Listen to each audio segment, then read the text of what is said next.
At 04:00 hours on a Wednesday morning, the largest maritime traffic jam in the history of human commerce began forming in the Persian Gulf, and nobody aboard any of the 20,000 vessels caught inside it fully understood what was happening until it was too late to leave. The trigger was simultaneous and coordinated at exactly 04:00 hours.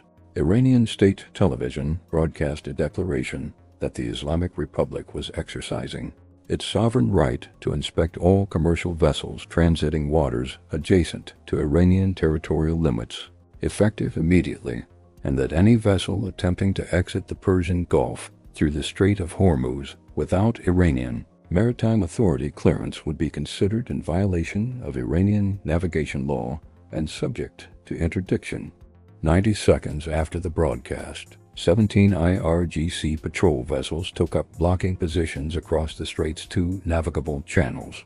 4 Kilo-class submarines surfaced briefly in the Gulf of Oman south of the strait, visible on radar to every ship in the area, then dove again, their presence alone making any captain considering forcing the passage think twice about the water beneath his hull. And somewhere on the seabed of the strait, 280 AIM-52 rocket-propelled mines that had been laid over the previous 11 nights, under cover of fishing activity, sat silently waiting for the acoustic signature of a large vessel passing overhead. 20,000 ships. The number sounds impossible until you understand what the Persian Gulf actually is on any given day. It is the world's largest parking lot for energy.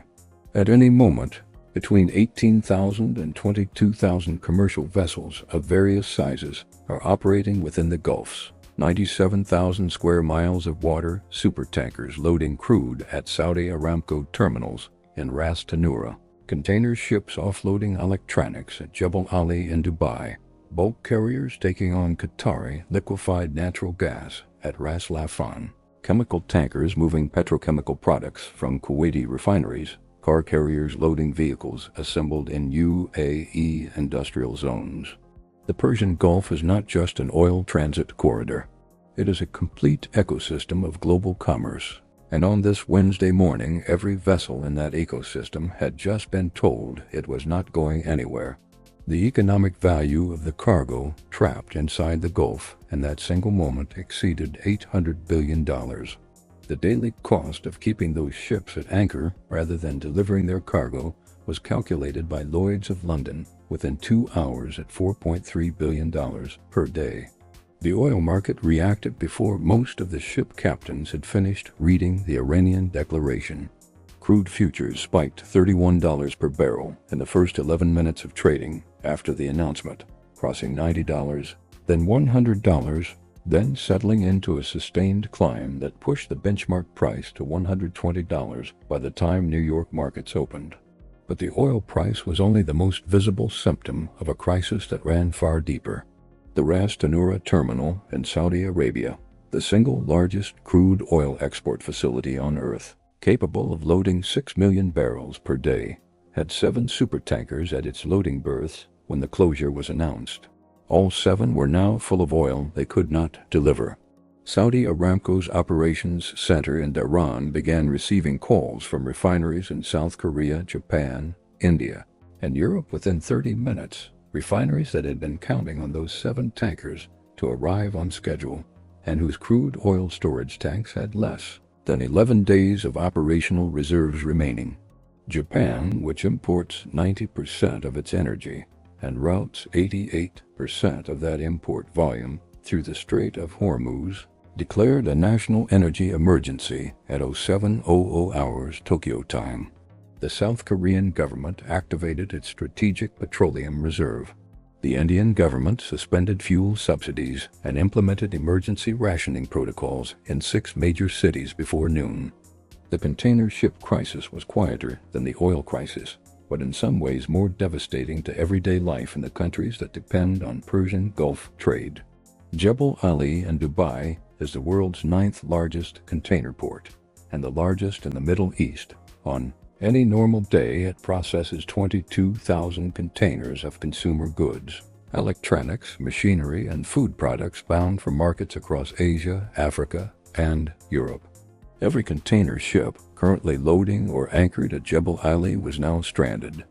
The supply chain implications cascaded outward at the speed of spreadsheet calculations in procurement departments across 3 continents. Electronics manufacturers in South Korea and Japan who source components through Gulf logistics hubs began issuing production halt warnings within hours. Supermarket chains in East Africa that import 60% of their packaged food through Jebel Ali began emergency inventory assessments. The economic modeling coming out of the International Monetary Fund by midday showed that if the closure lasted more than 14 days, the global economic impact would exceed $2 trillion, surpassing the 2008 financial crisis as the costliest economic disruption in modern history. Admiral Patricia Donovan, aboard USS Abraham Lincoln, received her execute order at 0620 hours, 2 hours and 20 minutes after the Iranian closure announcement. Operation Open Water had 3 phases. Phase 1 was the submarine operation. USS Delaware and USS Vermont had been tracking the 4 Iranian Kilo-class boats since their dramatic surface appearance at 401 hours and had firing solutions locked on all 4 within minutes of receiving their orders. 8 Mk-48 ADCAP torpedoes launched simultaneously destroyed all 4 Iranian submarines before 0700 hours, eliminating the underwater threat to American minesweepers before they entered the water. Phase 2 began at 0715 hours when MH-53E Sea Dragon mine-hunting helicopters launched from the Lincoln and began mapping the EM-52 minefield with their AN/AQS-14 sonar systems, building the complete picture of mine locations that would guide the clearing operation.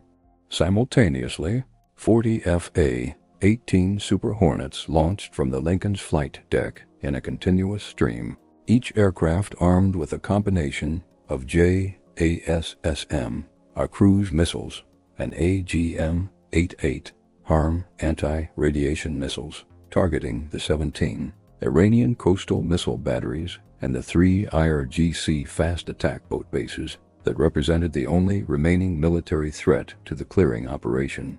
The airstrikes lasted 26 minutes.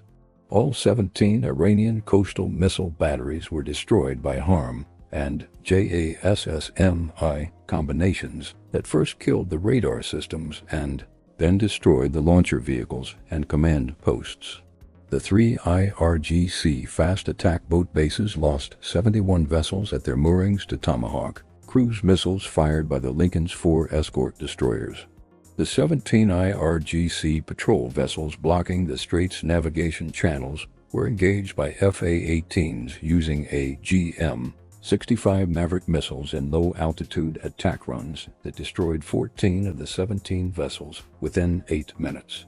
The 3 surviving vessels immediately reversed course and headed for Iranian territorial waters at maximum speed when their crews understood what was happening to the others.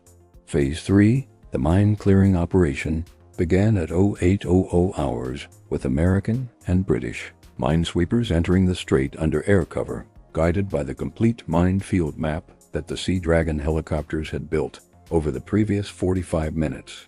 The EM-52 clearing operation was slow and methodical. Each mine had to be individually neutralized by trained divers or remote vehicle, but by 1400 hours, a 600-meter wide safe channel had been opened through the center of the field, wide enough for 2-way tanker traffic under naval escort.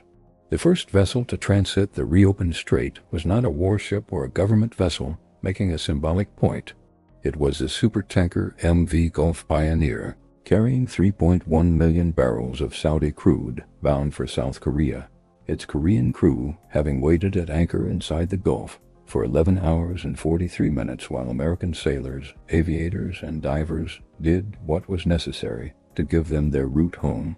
The MV Gulf Pioneer cleared the southern end of the Strait of Hormuz at 1451 hours under the escort of USS Stout and USS Farragut, its captain reporting clear water ahead on all frequencies. Oil futures fell $28 per barrel in the 90 minutes following the transit confirmation. retreating from $120 toward $89 as markets absorbed the news that the Persian Gulf was open again. The 20,000 ships that had been stranded since 0400 hours began moving. The $4.3 billion daily economic hemorrhage stopped. The $800 billion in trapped cargo resumed its journey to the markets and refineries and factories that had been waiting for it. The Persian Gulf had been closed for 11 hours and 51 minutes. It had cost Iran its entire coastal defense network, 4 submarines, 17 patrol vessels, and 71 fast attack boats. It had cost the world economy an estimated $51 billion in a single day. And it had proven once again that when the arteries of global commerce are threatened, there is one navy on Earth with both the reach and the resolve to reopen them, and that navy had done exactly that before the business day in Tokyo was finished.